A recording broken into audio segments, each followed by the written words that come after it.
Levítico capítulo 6. Ficou faltando um último tópico desse capítulo para a gente passar para o 7 e encerrar a compreensão sobre os princípios dos sacrifícios e aprender a viver debaixo desses princípios, né? Ainda que nós não tenhamos um templo construído, ainda que o Senhor Jesus já tenha tornado plena todas as coisas, há princípios que a gente traz, né? Uma vez que nós agora somos o templo do Senhor. Amém?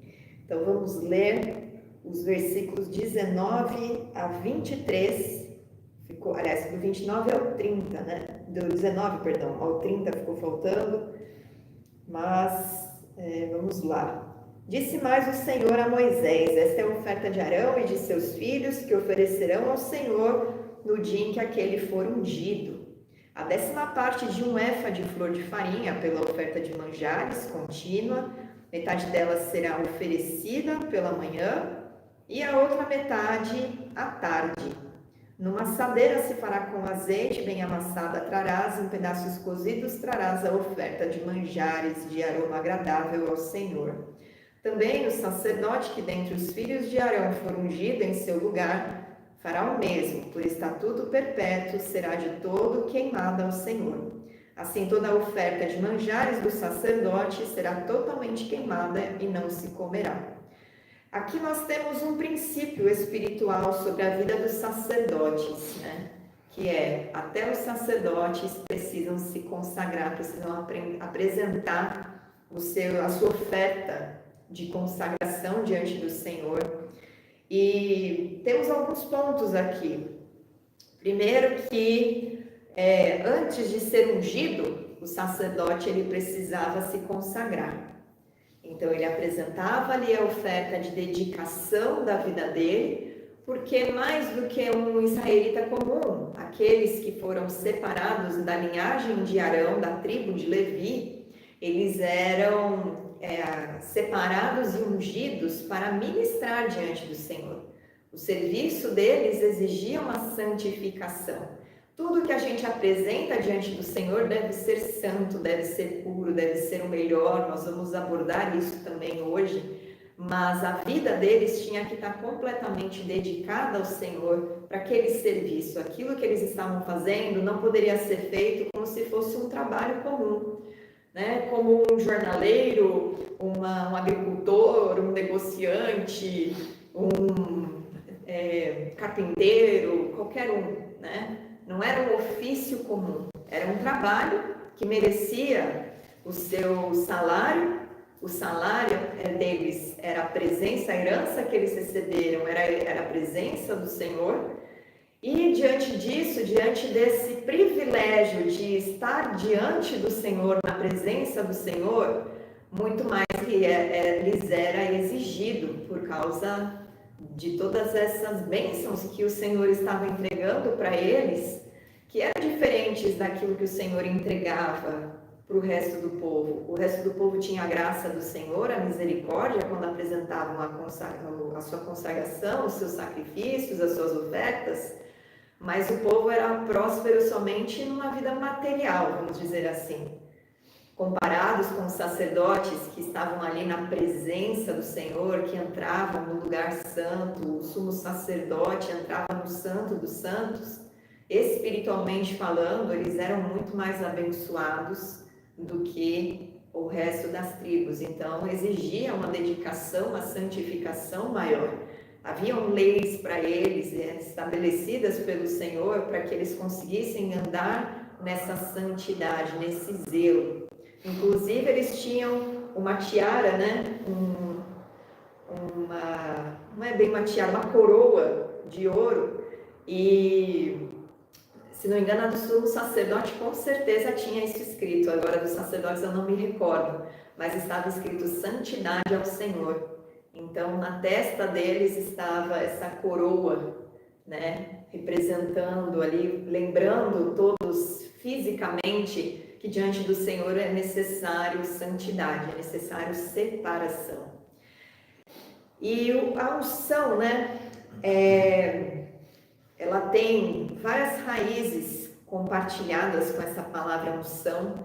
Tem aquele que é ungido, que é o Messias, e tem o verbo expandir.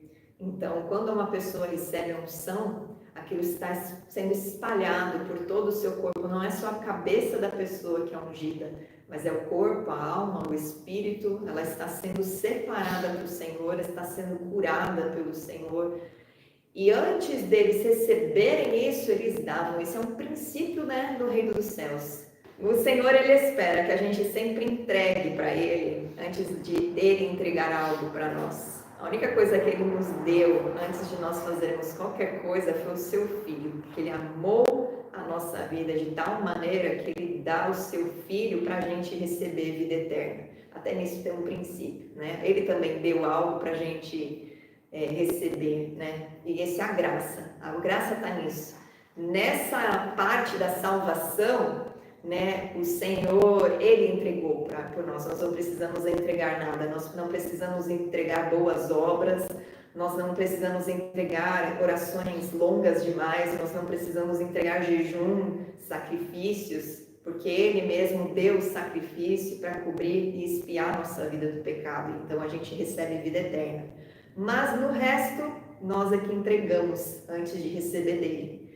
Então, muita gente, por causa, né, de vários escândalos, infelizmente, a palavra ela é distorcida, mas a gente não vive debaixo daquilo que os outros fazem errado. Nós vivemos debaixo dos princípios do Senhor para a nossa vida ser santificada e abençoada.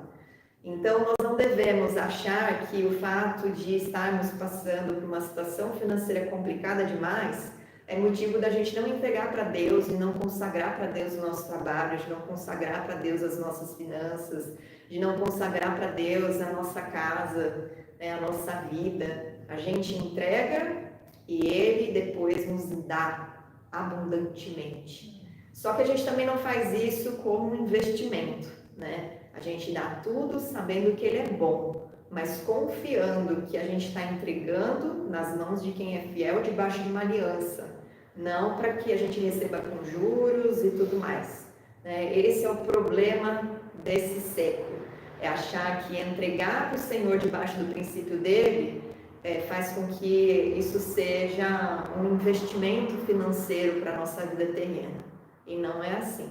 Então tem que ter a cabeça no lugar certo, a mente debaixo do princípio certo e fazer com uma boa intenção. Porque também nós vamos ver na sequência que nada que a gente apresenta diante do Senhor, se não é feito com o coração no lugar certo, com o coração inclinado nas coisas do alto, também não adianta de nada. Bom, quem recebe o óleo da unção é que tem a vida mudada. Nós vemos isso em vários exemplos na palavra, né? Quando nós recebemos esse óleo, esse azeite do alto, né, que muitas vezes é representado fisicamente.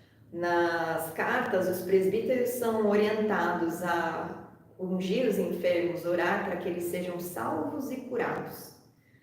O Senhor Jesus, Ele deixou essa instrução, né? Não é algo ritualístico, não é que o azeite em si ele tem poder, mas o azeite que é santificado para o Senhor, ele vai representar fisicamente essa unção que vem do Espírito de Deus sobre a nossa vida.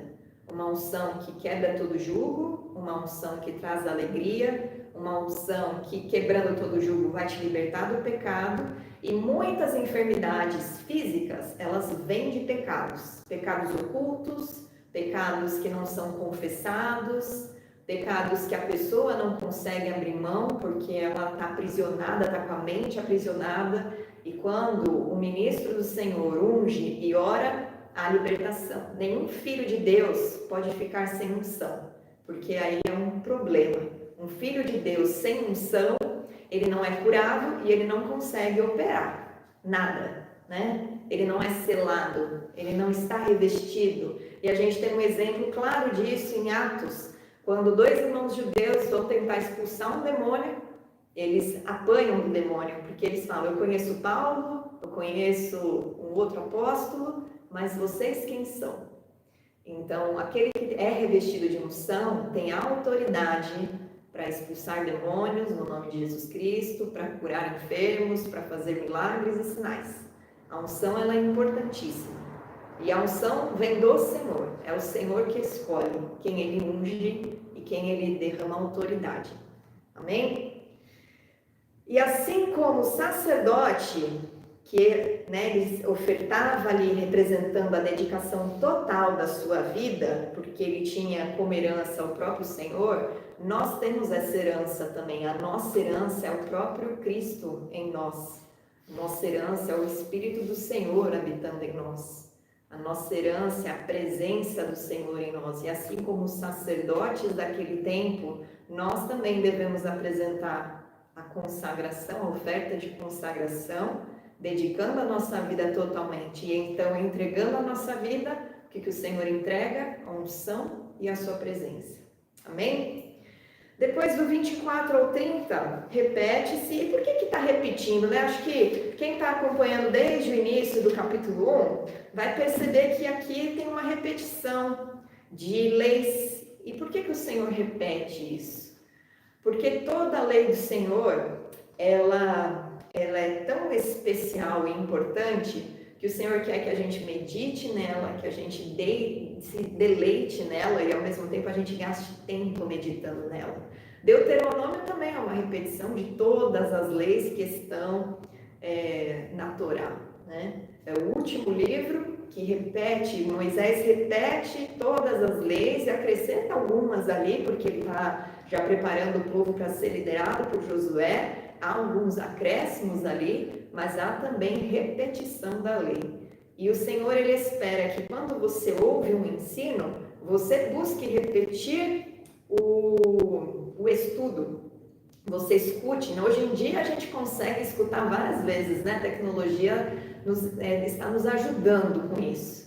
Nós não precisamos ficar lendo repetidas vezes, nós podemos ouvir, e a fé vem pelo ouvir. É bom ouvir várias vezes a palavra para que os muros na nossa mente sejam destruídos, os dogmas, os sofismas sejam destruídos, porque a palavra ela é eficaz para isso. O Senhor, Ele faz por meio do seu Espírito com que a palavra ela tenha vida em nós, não seja uma letra morta, mas ela seja cheia dos princípios que mudam a nossa forma de pensar, que restauram a nossa alma, que trocam a nossa essência antes tão corrompida por integridade, por pureza. E aqui, a lei da oferta do pecado, ela diz que o lugar onde se imola o holocausto, versículo 25, imolará a oferta pelo pecado perante o Senhor, coisa santíssima é. E por ser santíssimo, aquilo que é apresentado ali é santo também. O sacerdote que oferecer pelo pecado comerá no lugar santo, se comerá no pátio da tenda da congregação. Tudo que tocar a carne da oferta será santo. Se aspergir alguém do seu sangue sobre a sua veste, lavará aquilo sobre que caiu no lugar santo. E o vaso de barro em que for cozido será quebrado. Porém, se for cozida num vaso de bronze, e o bronze representa juízo, esfregar-se-á e lavar-se-á na água. Todo varão entre os sacerdotes a comerá, coisa santíssima é. É engraçado para nós, né, que estamos aprendendo. Às vezes, determinadas definições ficam tão inculcadas na nossa mente, e quando a gente lê que uma oferta pelo pecado é santa e o sacerdote pode comer, já vem uma quebra de paradigma em nós. A gente pensa, mas se a oferta era pelo pecado, o animalzinho não tomou a maldição e agora virou churrasco e o sacerdote vai comer? Só que é só o sacerdote que pode comer, porque o sacerdote está santificado. A gente vê que essa ordem vem depois que vem a ordem da consagração, né? Do sacrifício de consagração. Eu já falei para vocês, nada na Bíblia está à toa na sequência. Nem sempre é uma sequência cronológica, mas tem um ensino. E aqui a gente vê, o primeiro sacerdote foi consagrado e ungido. Agora ele apresenta a oferta pelo pecado, e aquilo que foi assado, ele e os outros sacerdotes podem comer, porque se tornou algo santo. Porque aquilo que passa pelo fogo santo do Senhor, ele purifica. Esse é o princípio. Aquilo que passa pelo fogo santo, e lembre-se que esse fogo era literalmente santo, porque ele desceu do céu, aquela brasa era alimentada pela lenha, lembram que a gente aprendeu que aquilo era continuamente ali alimentado por lenha, o papel do sacerdote era manter o fogo aceso, era alimentando com a lenha. E agora, então, o fogo do Senhor, o fogo santo que desceu do céu para consumir o primeiro holocausto apresentado e que era alimentado por essa lenha, ele santifica o animal que é ofertado pelo pecado. E o sangue daquele animal era aspergido e a pessoa era purificada do seu pecado. O Senhor restitui a vida por meio do sangue, porque Ele é dono da vida. Por isso Ele não permite que se beba do sangue, e isso nós vamos ver depois nas leis do capítulo 7. Mas, apesar da carne ofertada se tornar santa, a gente vê que o objeto não foi santificado, porque o objeto de barro onde foi cozida a carne era quebrado, porque aquilo se tornou impuro. Então, o contato com o pecado tem impureza, mas o contato com o fogo santo do Senhor purifica, e aquilo se torna santíssimo, porque aqui diz que é coisa santíssima, então tá super purificado, né? Depois, no capítulo 7, a gente vai ler do versículo 1 a 10. Esta é a lei da oferta pela culpa, coisa santíssima é. De novo, se imola o holocausto, imola a oferta pela culpa, o sangue é aspergido sobre o altar em redor, dela se oferecerá toda a gordura. E por que isso? Porque a gordura ela representa riqueza e prosperidade.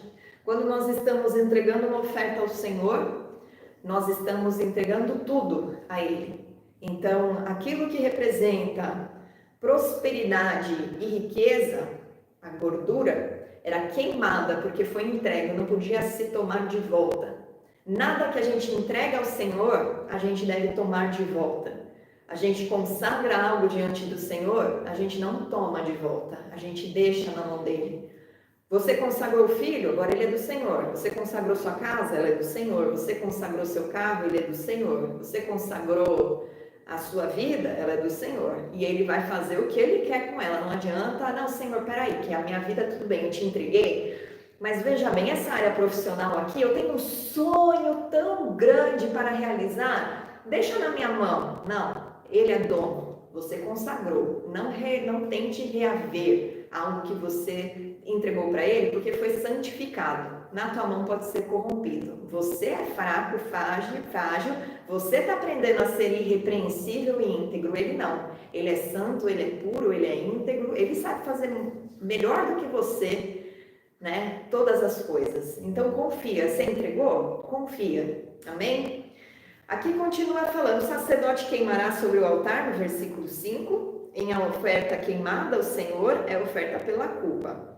Todo varão entre os sacerdotes a comerá no lugar santo, se comerá coisa santíssima é. Então, mais uma vez, aquilo que foi consagrado e passado pelo fogo, ali no altar, se tornou puro.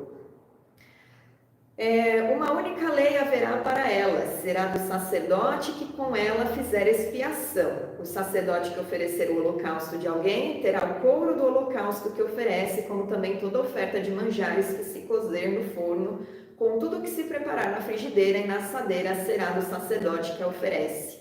Toda oferta de manjares, amassada com azeite ou seca, será de todos os filhos de Arão, tanto de um como do outro. Deus entrega para os seus servos, aqueles que ele levanta como ministros, aquilo que é dele.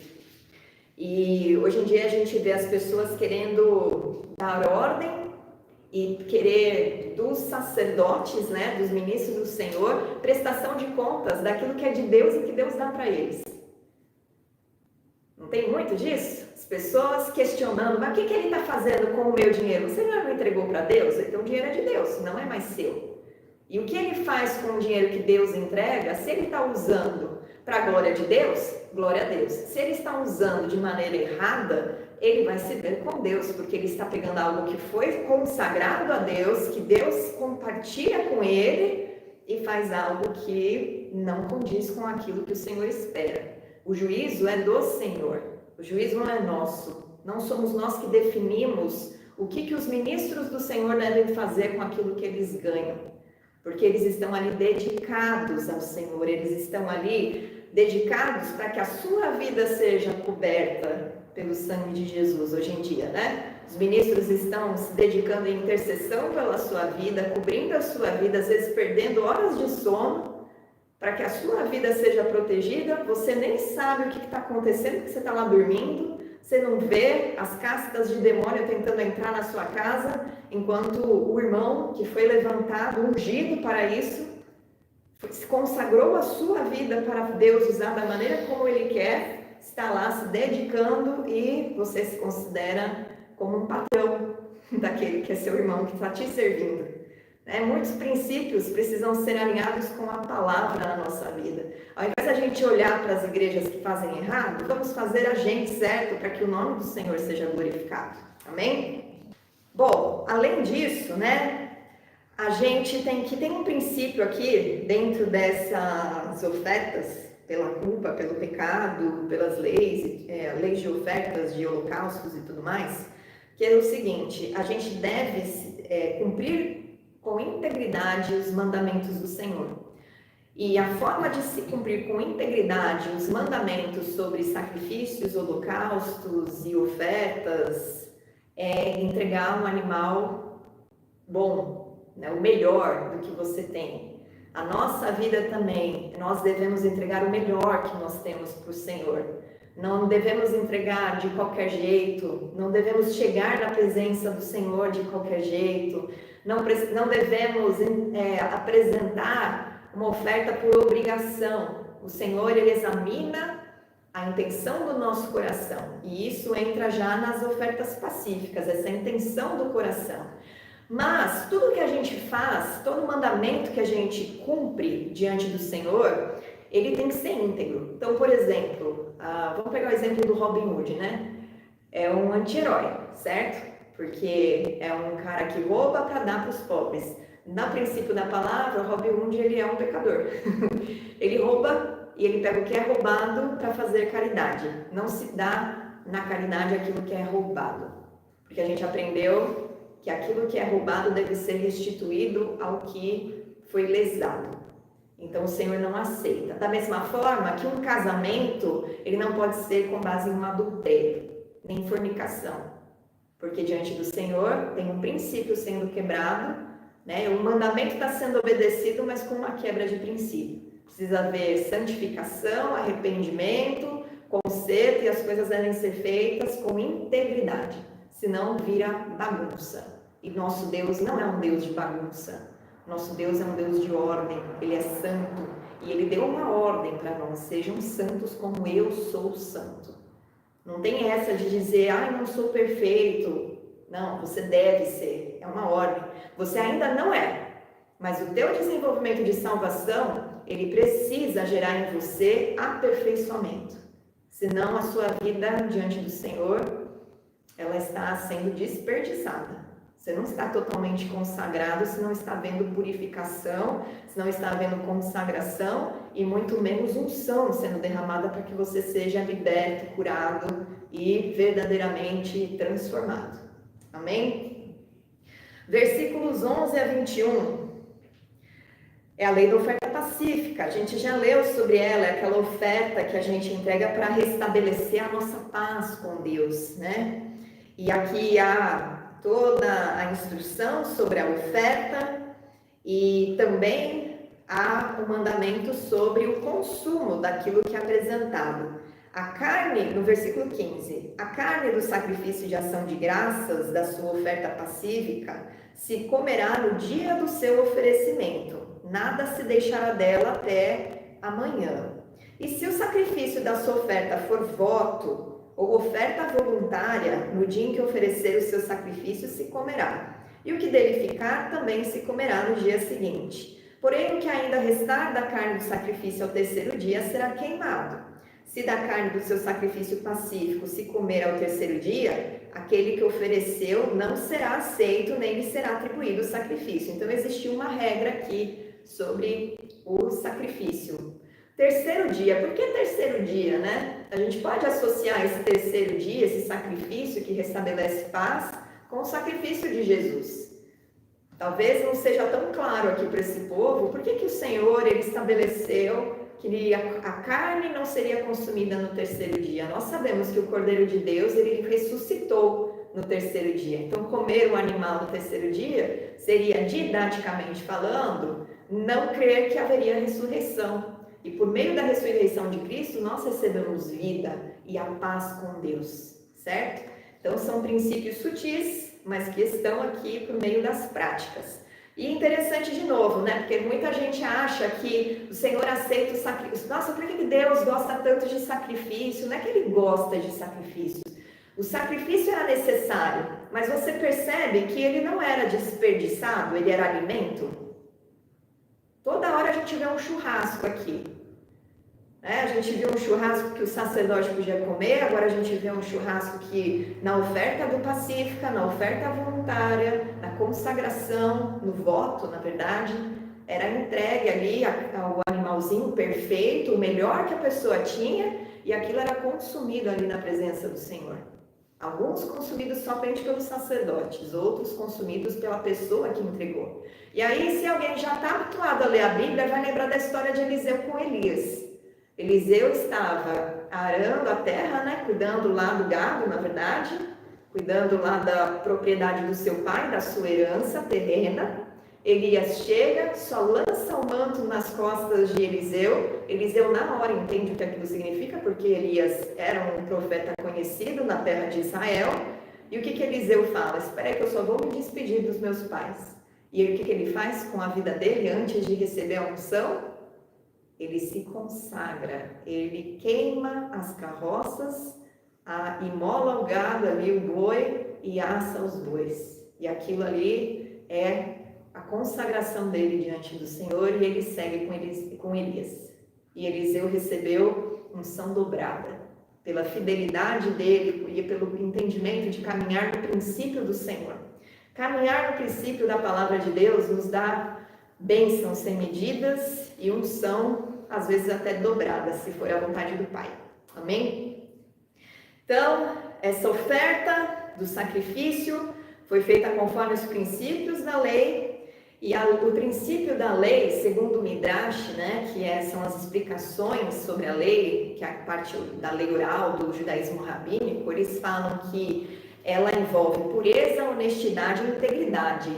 E isso é um fato, né? Tem um sentimento moral ali, que inclusive é aplicado àquele lance dos mandamentos. Você não faz nada sem integridade, você não pode cumprir um mandamento em detrimento do outro, né? Ou pecar e tentar ajustar o pecado com a obediência de um outro ponto da palavra. E a intenção do coração é que o Senhor, o justo juiz, ele olha. Então não adianta você se consagrar se você faz isso levianamente ou só porque você ouviu que tem que se consagrar. Tem que fazer com entendimento. No sacrifício pela culpa é entregado o melhor também. De novo a gente vê o termo é coisa santíssima. Então o Senhor purifica. E Deus é santo. O seu Filho que reina, o Rei dos Reis, o Senhor Jesus, é santo. E tudo que a gente entrega deve ser santo. E santo tem ligação com o perfeito, com o puro. Do 11 ao 21, nós vemos a oferta pacífica, que é uma oferta apresentada ao Senhor, que tem uma coisa interessante aqui na palavra, né? Esse termo para pacífico, que é o zevar, ele no hebraico vem da raiz zavar, que é oferecer, apresentar o sacrifício. Então você apresenta a Deus o seu sacrifício pacífico, não é apenas chegar e dar ali, fazer um ritual, você está levando algo com entendimento diante do Senhor. De novo, a gordura e a prosperidade aqui são... A prosperidade e a riqueza aqui são representadas pela gordura, que é queimada.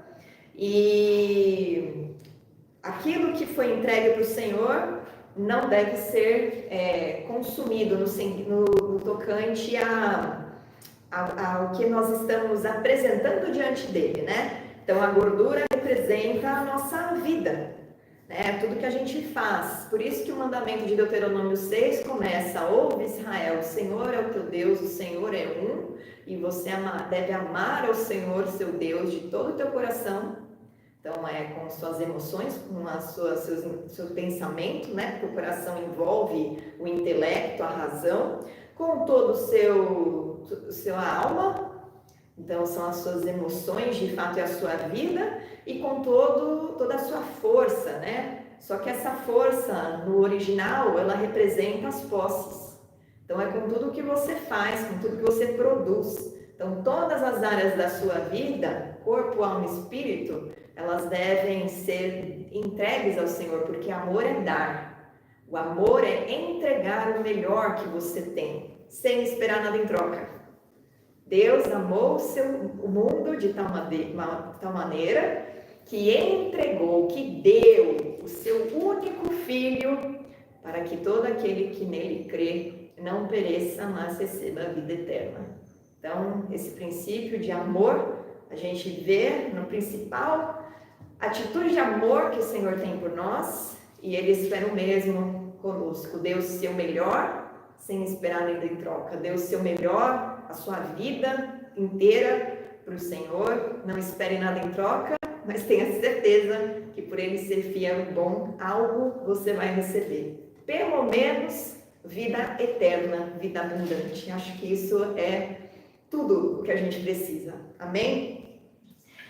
Bom, nós estamos já finalizando o nosso estudo. Eu espero que isso esteja fazendo com que você repense algumas atitudes, repense a sua vida, como você tem entregado a sua vida diante do Senhor, né? Não faça nenhuma entrega por emoção, e sim racionalmente, porque esse é o culto que Paulo diz, né? O nosso culto racional ao Senhor, o sacrifício vivo, santo, perfeito e agradável, que é o nosso culto racional, nós termos consciência que precisamos nos consagrar, precisamos nos dedicar, precisamos entregar tudo e não querer reter nada. E isso não é só poético, isso é fato, é uma ação que o Senhor está esperando em nós para poder nos encher de unção, de vida, de cura, de libertação.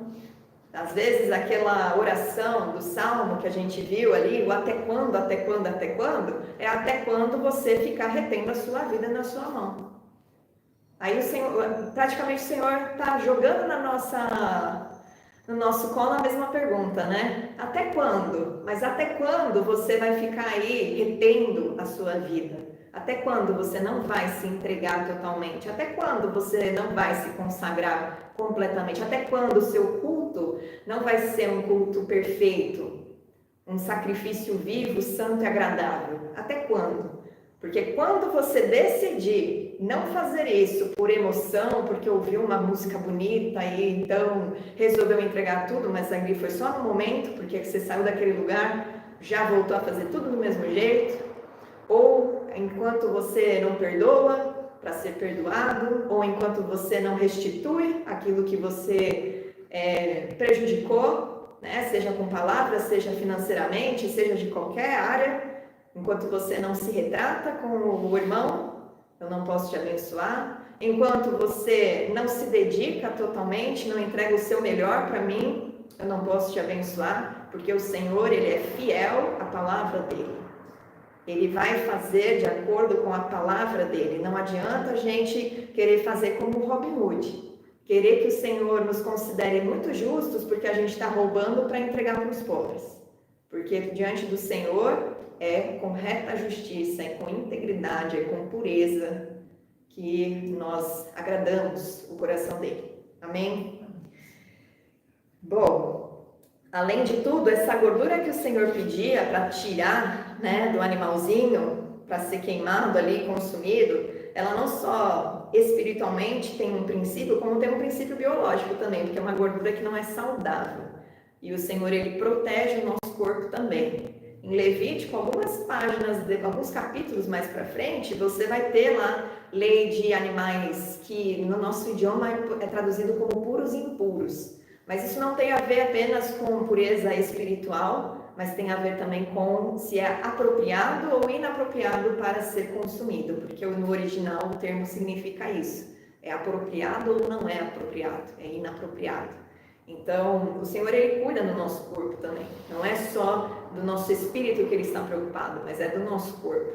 Porque Ele sabe que nós precisamos estar com o corpo fortalecido para enfrentar o mundo espiritual. A carne, ela foi colocada, e o sacerdote consumia tanta carne assim, espiritualmente, porque essa proteína ela fortalecia o físico. E aqueles que são separados para intercessão vão entender melhor. Mas quando a gente está em batalha espiritual, nosso corpo fica fraco. Você quer um exemplo disso bíblico? Vai ler Daniel. Daniel teve a visão do Senhor e ficou acamado. Então, há níveis espirituais que a gente alcança, que o nosso corpo físico, se não estiver preparado, ele enfraquece, ele adoece. Então, a gente precisa se preparar. Né? Não é, eu vou fazer jejum e vou ficar fortalecido. O teu espírito se fortalece, mas a sua carne também precisa. Há tempo para jejum e há tempo para você cuidar da sua saúde e do seu físico. Sem ser um culto, né? Mas é algo que se a gente faz com consciência, racionalmente, de maneira intencional, entendendo o que está fazendo, isso nos protege também. E a nossa mente também é protegida com alimentação bem feita. Né? Porque o nosso cérebro ele produz substâncias, tem química, o nosso intestino precisa funcionar direito, e tudo isso ou vai cooperar ou vai atrapalhar na nossa caminhada espiritual, certo? Então, tudo que foi entregue e consagrado, né? O que você entregou? Quando seus filhos nasceram, você consagrou eles para o Senhor? Eles são do Senhor. Você consagrou o seu trabalho quando você começou a trabalhar? O seu trabalho é do Senhor. Aí às vezes você começa a ter luta e você fala, mas aqui é um lugar de bênção. Deus me abençoou com esse trabalho, mas ele não foi consagrado para o Senhor? Então você é para ser usado nesse local, para resplandecer a glória de Deus. É um território para você ganhar para o Senhor, andando em integridade, andando em justiça, e o inimigo se levanta contra, porque ele fica apavorado. Eu estava dando um estudo outro dia para uma ovelhinha sobre números, e ali nós aprendemos que quando Balaque ele fica angustiado com a notícia de que Israel se acampou no entorno do seu reino, esse termo angustiado é perder o sono. Balaque perdia o sono de saber que um povo santificado por Deus, que já tinha a glória do povo de Israel, ganhou fama, né, pelas terras ali da região. E ele ficou apavorado, esse povo vai vir atrás do meu reino, vou perder o meu reino, preciso de um profeta falso que amaldiçoe eles. E aí ele vai atrás de Balaão.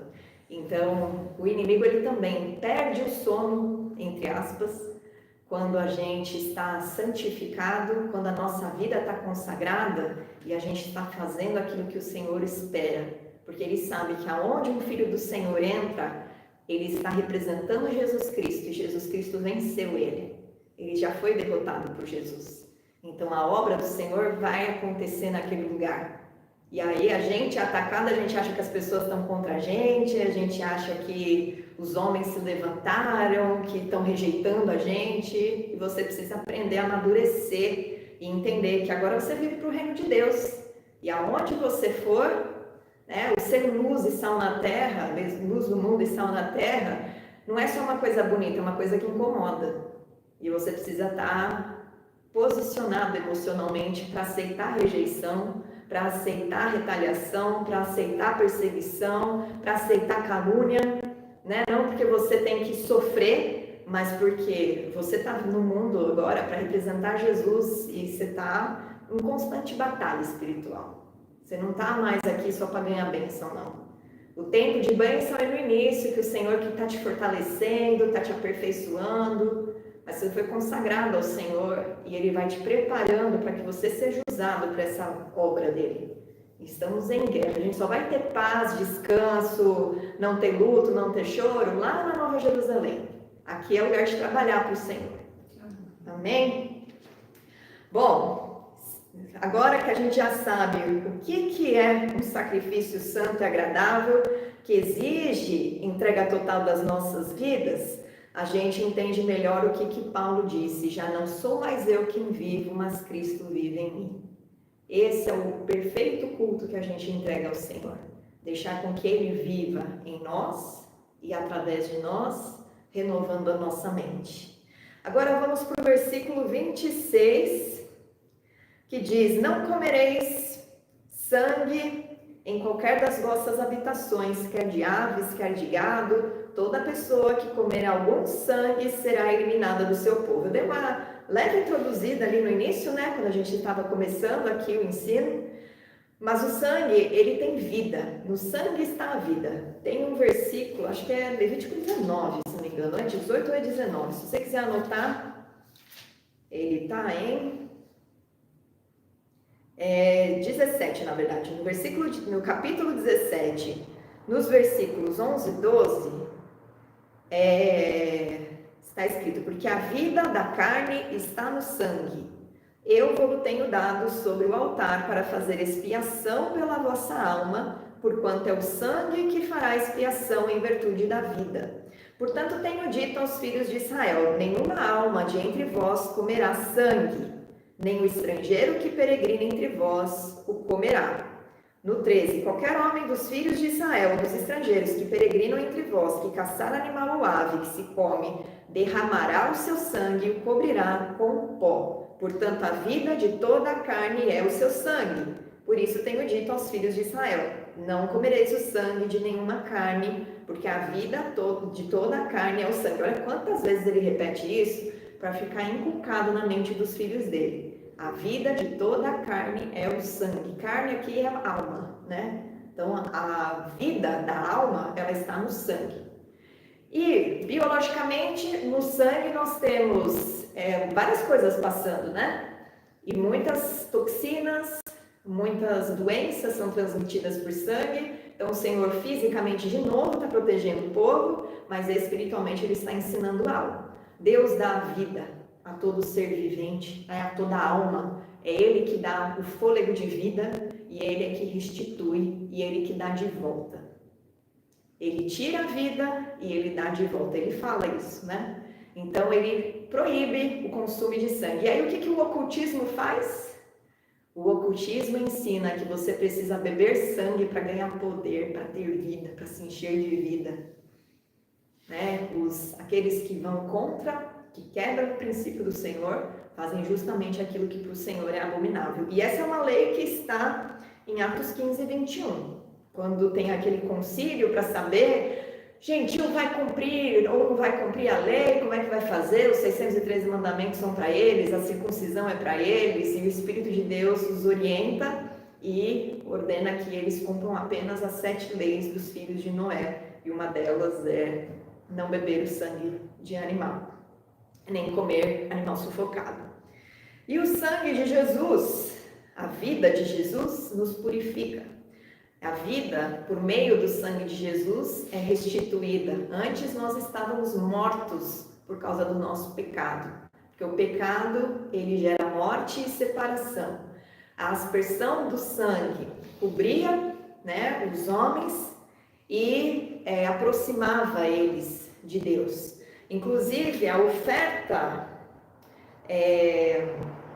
dos sacerdotes, o termo lá é korban, que significa aproximar, aproximação.